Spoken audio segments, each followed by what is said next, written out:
to tell you the true Gus, I don't know which one is the good one. No, truly. I think there are biases for those who have, like me, that have been in the other side. There are so many biases, and there are so many other experiences, and there is some intuition that you have grown over the years of investing that I do not have. So I guess a good compliment from both. It's a great mix.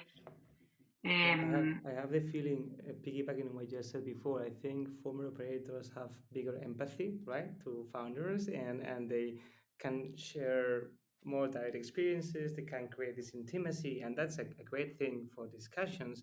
But you are also, as a former operator, too much of an optimist. So you try to see always the best thing in everybody because you think you need to be a bit crazy to be an operator. So you keep that, and you're always believing everything can be done, and sometimes you need to be a bit more critical and thinking, yeah, maybe not. Wait, right? And then there's this idea that the operator wants to go and jump in and do it. So I always need to reframe myself from trying to be too involved. When I see the more financial VCs, they can be more taken aback and relaxed because they can see that what is the real value, and what they can provide, right? So I think that, to Jimena's point, there are good and bad things. I preferred to have operator VCs when I was an operator because I like this idea of the discussions, the shared passion in a way, but I also understand they can be a bit annoying.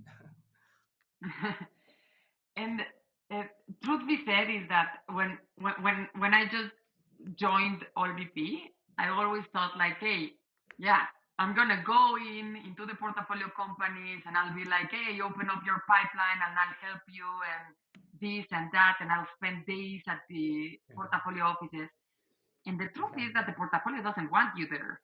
Yeah. I mean, they want your help when they need it, and it's usually when things are not going well.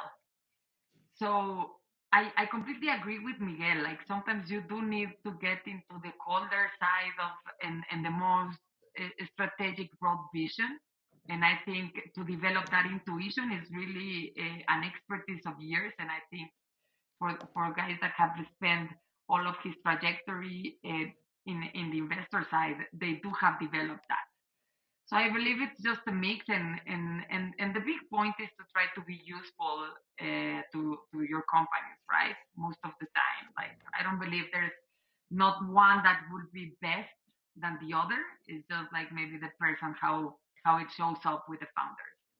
Yeah, thinking about operators becoming VCs, I think there is not thinking so much on the how they connect with entrepreneurs, which we discussed, but sometimes when you join a firm, you have to understand that partnerships have their own rules, right? And there's a lot of informal gravitas and authoritas, a lot. And you come in as an operator and you care about execution and getting things done and breaking stuff and putting things in boxes and everything. And then there's all this unwritten rules with people who are seasoned, experienced, successful.